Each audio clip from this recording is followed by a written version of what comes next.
Les sanctions sont efficaces. Les sanctions économiques et financières sont même d'une efficacité redoutable. Et je veux laisser planer aucune ambiguïté sur la détermination européenne sur ce sujet. Nous allons livrer une guerre économique et financière totale à la Russie. Nous allons donc provoquer l'effondrement de l'économie russe. Bienvenue dans votre nouvelle émission consacrée aux aspects économiques, financiers et technologiques de la géopolitique mondiale, des sujets souvent ignorés ou censurés par nos médias occidentaux. Dans cette vidéo, nous allons examiner les développements récents des dernières heures et des dernières semaines. Aujourd'hui, les choses prennent une tournure de plus en plus inquiétante. Parlons de Vladimir Poutine. Parlons de l'OTAN. Nous assistons peut-être à la fin d'une époque, alors accrochez-vous, car ce qui vient pourrait bien tout changer. La situation est simple. L'Occident envisage d'approuver des frappes de missiles en profondeur sur le territoire russe. C'est un pari risqué, dangereux et honnêtement complètement fou. Mais c'est leur plan pour remporter la victoire. La véritable menace, cependant, n'est pas une simple escalade militaire, mais une catastrophe nucléaire imminente. Si cela devait arriver, toute discussion sur les actions, l'or ou l'économie ne signifiera plus rien. Prenons l'exemple de John Bolton, ancien conseiller à la sécurité nationale avant Jake Sullivan. Bolton incarne le néoconservateur classique, et ses idées sont largement partagées à Washington. Voici ce qu'il déclare. S'ils possédaient une armée capable de mener de telles actions, pourquoi n'est-elle pas déjà en Ukraine pour compenser leurs échecs militaires des 2 dernières années et demie? Je doute que Poutine ait les moyens nécessaires.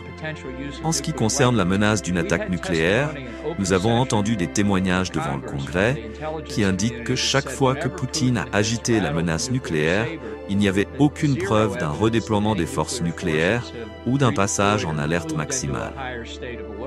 En résumé, Poutine bluffe et nous avons été dupés. Mais les choses ont changé. Poutine a officiellement clarifié la doctrine nucléaire de la Russie sans équivoque. Il a redéfini les conditions qui justifieraient une riposte nucléaire.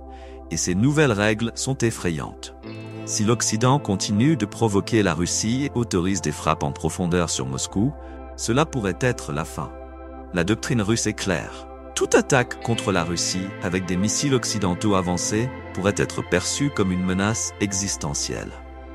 Et si l'Occident participe à de telles frappes, même avec des armes conventionnelles, Poutine pourrait y répondre par une attaque nucléaire. La Russie a tracé une ligne rouge nette, et elle avertit les États-Unis, le Royaume-Uni et l'Ukraine qu'elle ne reculera pas. Si les États-Unis autorisent des frappes Storm Shadow en profondeur sur la Russie, tout pourrait basculer vers une guerre nucléaire totale. Pourquoi l'Occident cherche-t-il à intensifier ce conflit? Parce que l'idée de vaincre la Russie sur le terrain ou même financièrement devient de plus en plus irréaliste. Revenons à décembre dernier, lorsque Jake Sullivan appelait à l'effondrement de l'économie russe. Selon moi, la Russie fait bonne figure, mais la réalité est tout autre. Pourtant, l'Occident se persuade que tout va bien pour la Russie. Je pense que c'est une grave erreur. La vérité, c'est que la Russie perd des hommes, de l'argent, et bien que sa croissance soit en hausse, cette croissance est uniquement due à la production d'armements envoyés en Ukraine, sans gain territorial significatif.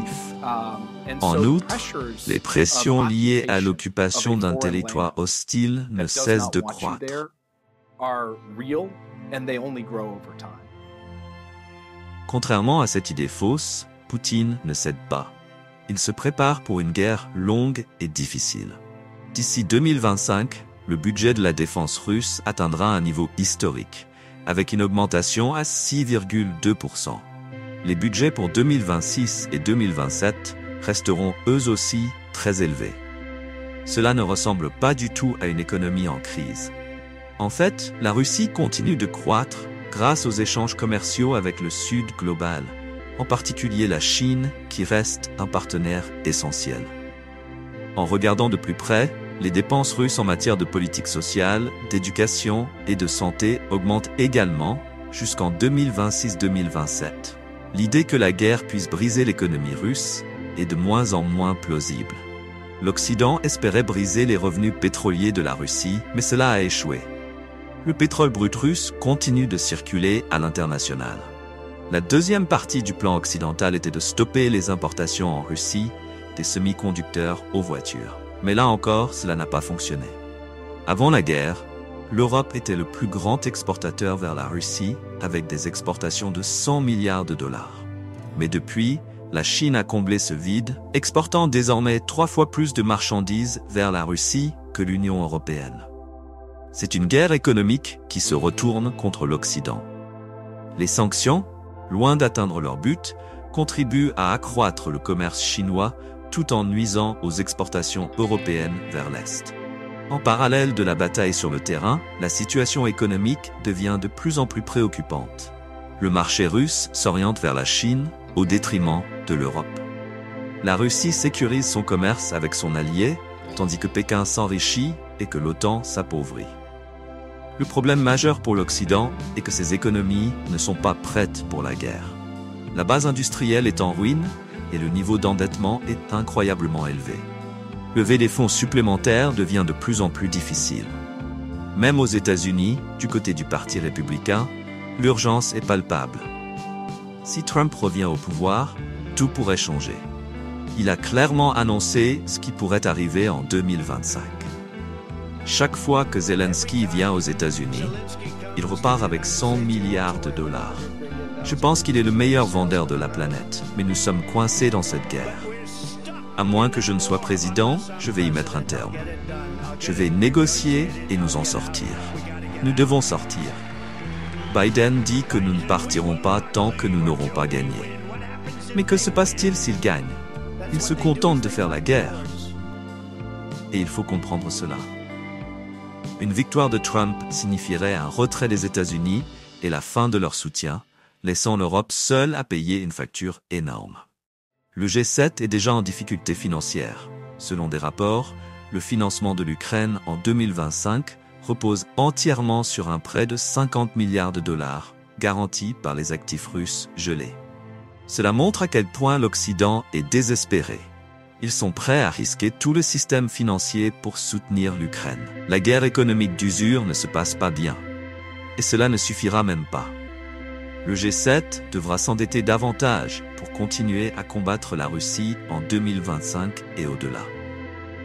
Voilà pour le théâtre de guerre occidentale, tandis que la Russie continue d'affaiblir les économies occidentales. Parallèlement, la bombe de relance chinoise modifie également le paysage en Asie. Il y a une raison pour laquelle le trésorier australien se précipite à Pékin, malgré tout le bruit autour de l'accord AUKUS. L'Australie a besoin de l'argent chinois pour survivre. Elle voit dans l'essor de l'économie chinoise une opportunité majeure et souhaite en tirer parti.